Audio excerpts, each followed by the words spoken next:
Really to get more. Welcome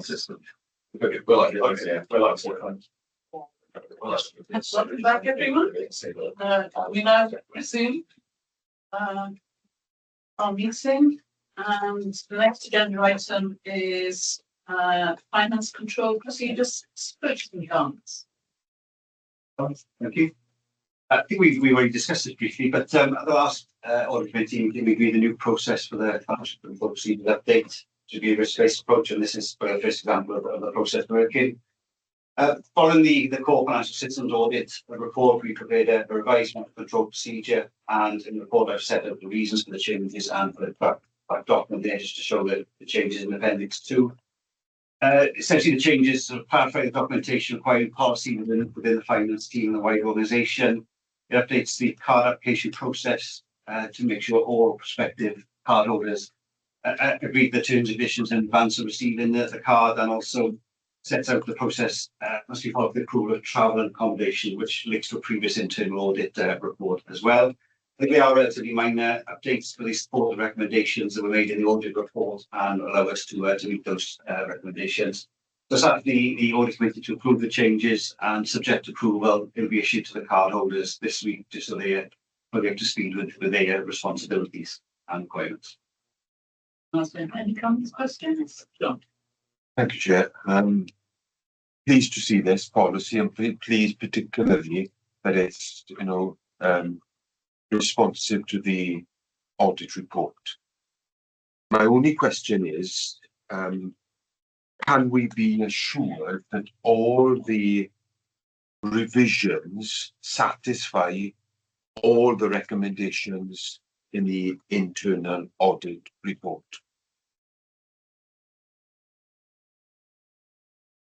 I like to think so. If I get perhaps, if you want, I'd like to discuss with perhaps Ken, if that would be useful, just to feed back into the committee.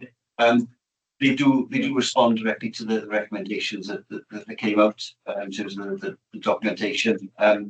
We have already implemented a number of the changes and emailed out to people to retrospectively get what was missing. So I believe they do need to apply this, but if you want maybe feedback, I can catch up with Ken, and then actually I think we'll be in the templates in the log, just to feedback back. So it's really good to see such a prompt response to an internal audit report. I don't think you could have done it. Thank you. Are we content to approve this, please? I think it would be helpful then, from what Martin has said, that internal audit can feedback to us to say, well, yeah, this revised policy does satisfy. We may have a view that you think it is, yeah, and I'm sure I can see the track changes, but for our assurance, that feedback would be helpful. So we close in the loop. Yeah. Well, there we go. So this as part of the new global internal audit standards, there's a bit more emphasis on follow-up and closure actions that an audit happen there. So towards the back end of the year, we ordinarily would do a little bit of testing around the back end process, and just to make sure that what management reports back those we agree as well. So you just capture this as part of that process, and what our annual report as well. And the changes that we can see will improve the system, and it would be good to have the assurances that have been implemented properly. On that basis, are we prepared to approve the draft as is, and rely on future feedback from internal if it has been proposed by these changes? Next, we move on to an update on the Information Governance Toolkit. And Ricky, you're here. Welcome. Good morning, everyone. So I'll jump right in. So the toolkit paper summarises our progress in responding to the Information Governance Toolkit, which is due no later than the 31st of March this year. The latest version of the toolkit comprises of 4 main domains, which include accountability, freedom of information and environmental information, information security and business continuity. Our information governance team is actually preparing HIW's response, and we are confident HIW will meet all minimum expectations and will likely exceed them in several areas. We do acknowledge that HIW will not meet a subset of exceeding requirements, though. These requirements include meeting a 95% compliance rate for mandatory information governance training and the active publication of data protection impact assessments. Members of the committee should be assured that the information governance team will record these outcomes as opportunities for continuous improvement and monitoring. And a special meeting of the Information Governance and Information Management Group has been scheduled to examine our response, therefore providing an additional layer of inspection for assurance. And this meeting is due to take place on the 13th of March. The paper is for noting, of course, and assurance, and I'll be pleased to answer any questions members of the committee might have. Thank you, Ricky. Any comments or questions?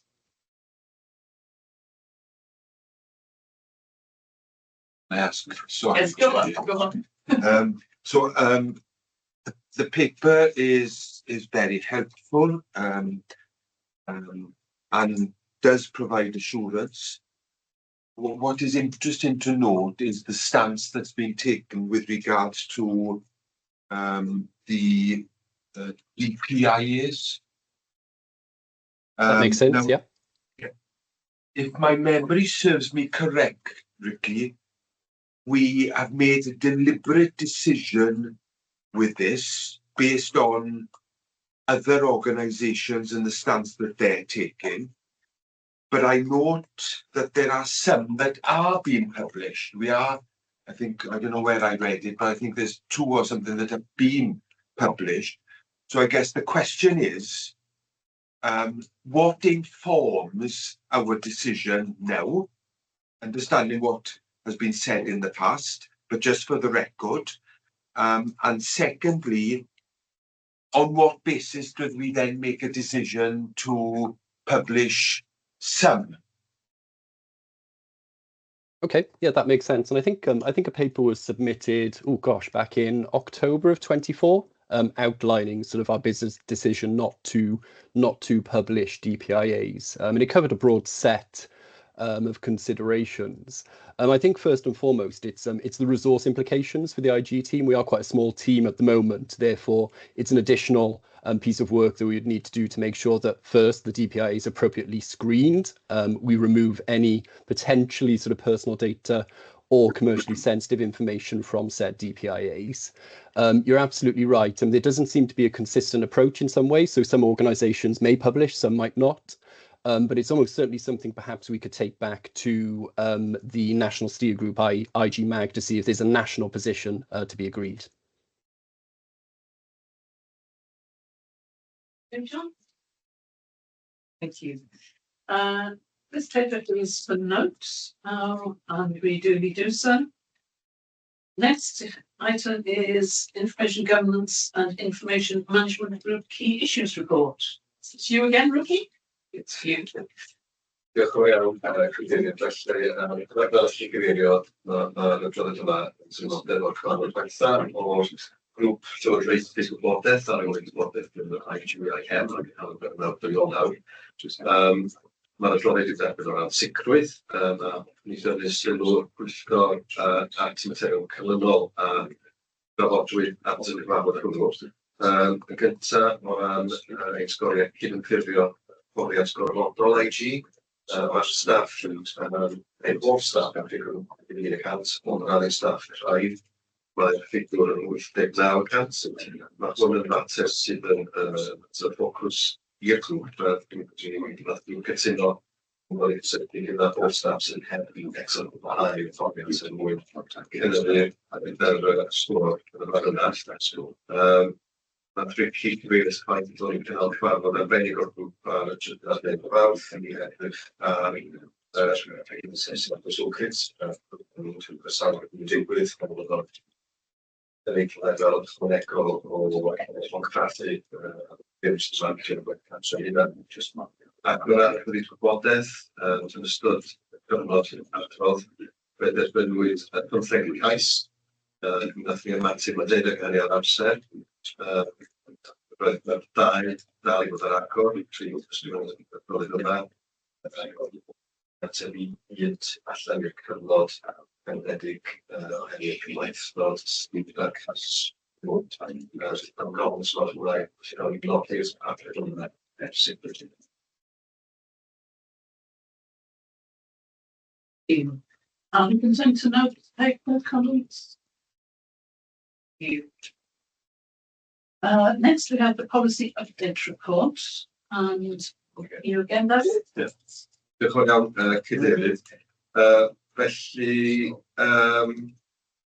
bydd aelodau'r pwyllgor efallai'n cofio y papur yma wedi cael ei ystyried, neu papur ar y sefydliad polisi wedi cael ei ystyried mewn gwahanol ddiwethaf pwyllgor nôl yn ystod y dref. Nath ni'n derbyn nifer o meigion gan y pwyllgor o ran sut i newid y ffordd yn eich gwybod gwybodaeth a dwi'n gobeithio bod chi'n gallu gweld sut bod ni'n pandigau bron yn adlewyrchu'r adborth ac afwyd yn y gwahanol diwethaf o pwyllgor. A gan hynny, mae'r papur sy'n ystyried a mae'n cael ei bod o bellach bod yn ystod cyfodadol bod 6 polisi wedi cael ei adolygu a'i ddiweddaru a bod 4 polisi wedi cael ei asesu dan y broses ymysg asesiad newydd achos bod y 4 yma llai i fod yn weithredol a hefyd bod yna 4 polisi sydd wedi mynd heibio y proses neu dyddiad adolygu gwreiddiol i weld chi yn yr adroddiad bod yna'r serlen yna gyfer hynny. Felly, yn gofyn y sbot yna bod y pwyllgor yn nodi'r papur ers Sicrwydd a bod nhw'n nodi'r rhaid wneud o ran ar polisi a dros y 3 gwrs. Diolch, David. I would like to thank the team for responding so comprehensively to the observations that we made at the last meeting. I think we can take a lot more assurance about where we are and what the plans are. Any comments or questions? Can I ask, Chair, just for clarification, possible, David? I noted 2 policies, the mental health well-being and the values policy. I'm presuming that they've been redrafted, but yet they're not going to exec for approval. One not until July this year, and the other one April this year. I don't understand why they're ready. Why is it the case? Well, is it procedural or what? So with the April, so there is a long consultation process around the reports, and does need to go through various groups for approval.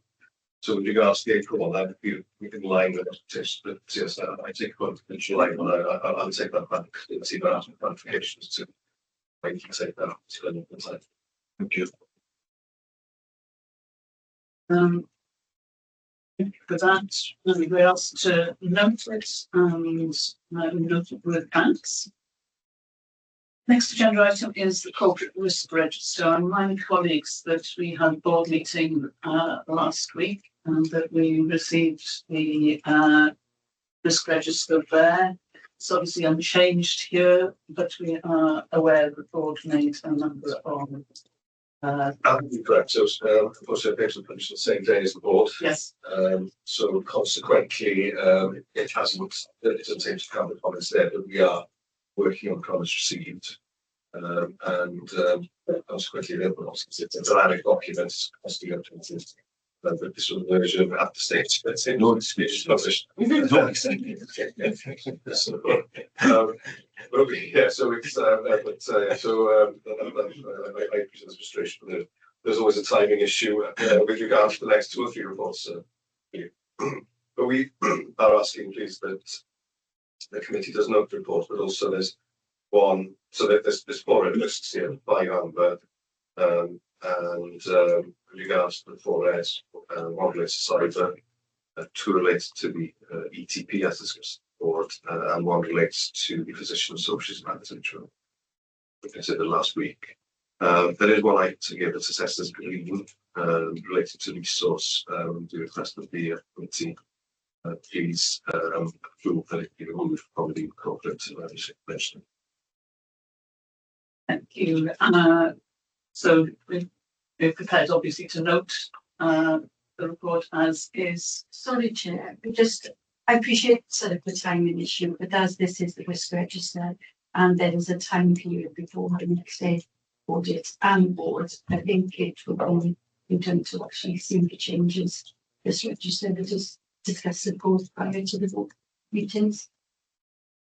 So, you know, I just think we can't sit on this until the next audit is important. Yeah, so I'm starting off right, we probably should our papers set this before. So I hear you saying, so we would like to take the corporate stretch to the exec team, which I expect will happen next week or so.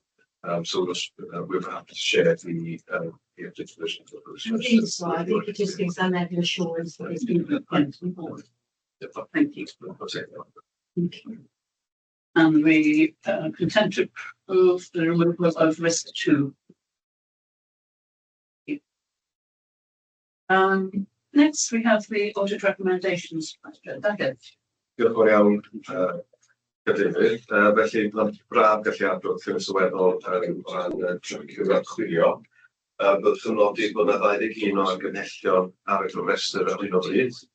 Ac mae'r argymhellion wrth gwrs bod o'r archwilio mewnol, gyda'r adroddiadau'r archwilio llanol. O ran yr archwilio mewnol, mae yna 40 o argymhellion ar hyn o bryd. Trio deg yn rhaid yn asesu yn wyrth, sy'n wedi yn asesu yn wyrth i cwblhau. Ac mae un wedi gweld wedi asesu yn goch, byddwch yn nodi bod yn disgwyl bod hwnnw'n cael ei cwblhau yn dda iawn. O ran abiad yr ymchwilio llanol, mae yna 7 argymhelliad ar eich rhywbeth. Mae'n ffyrdd sgwraig asesu yn wyrth, felly mae'n asesu yn cwblhau. Mae un wedi asesu'n amber, felly bydd'r dyddiad terfyn heb gyrraedd eto, ac mae un wedi cael ei asesu'n goch, ac yn eto, felly ddisgwyl bydd argymhelliad yn cael nesaf. Felly, da ni gofyn ysgolch yn dda bod Sicrwydd nodi'r adroddiad yn hefyd yn awdurdoddi frawyd hynny sy'n asesu yn rhestr.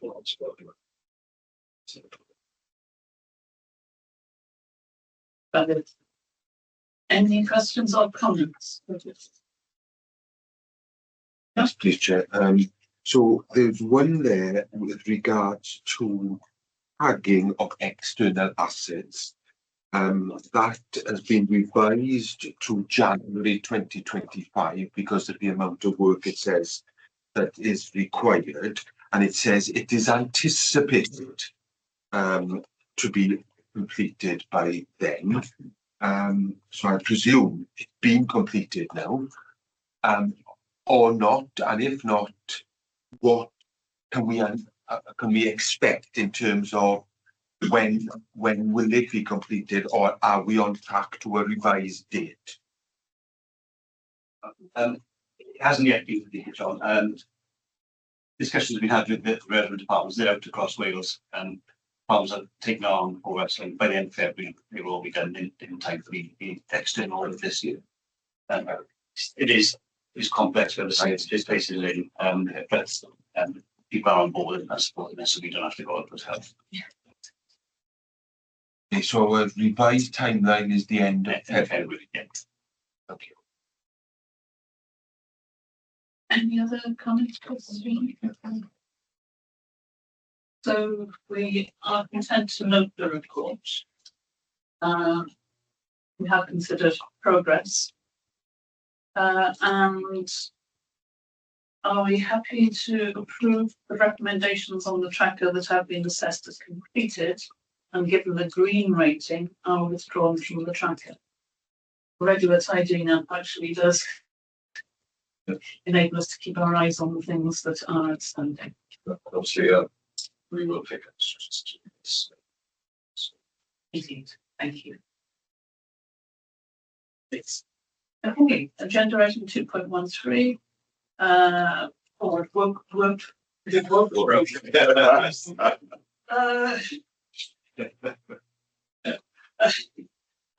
That's simply good for vote and approval. Oh, interesting.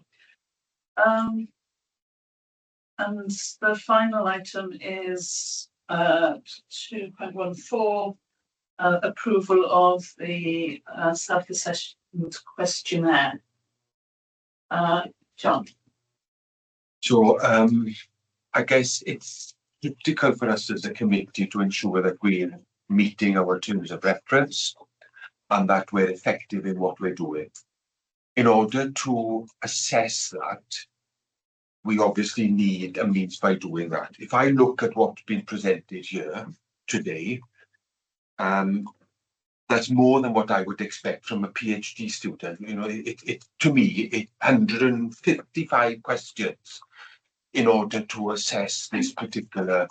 So all I would ask is, there's a fine balance between having a tool that measures our effectiveness and facilitating compliance and valid information.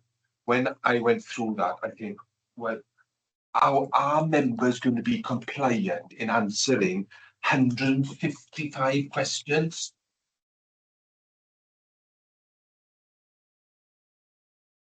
So it's a balance. That's all I'm asking for. We need to demonstrate we're effective, but equally we want to encourage compliance in completion and valid completion. Absolutely, all it is for us to prove it and actually try and put it in, and we can then give our feedback about what we think could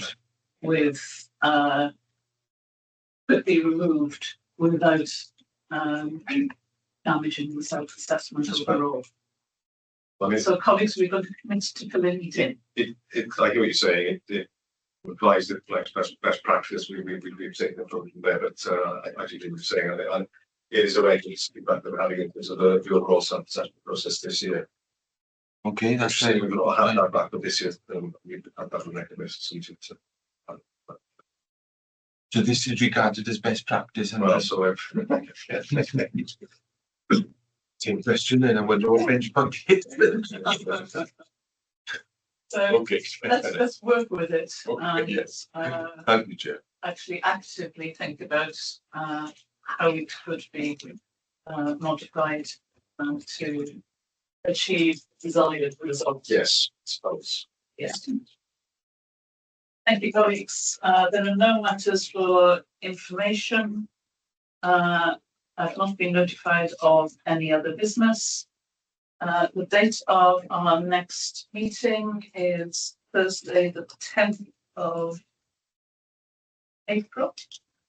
Sorry, I'm just reading Microsoft Teams. I'm thinking we're going to do it here, aren't we? As indeed we are. So now, in accordance with the provision of section 1(2) of the Public Bodies Admissions to Meetings Act 1960, it shall be resolved that representatives of the press and other members of the public be excluded from the latter part of this meeting on the grounds that it will be prejudicial to the public interest due to the confidential nature of the business transacted. This section of the meeting is to be held in private session. Thank you all for attending, and we will stop recording now, please.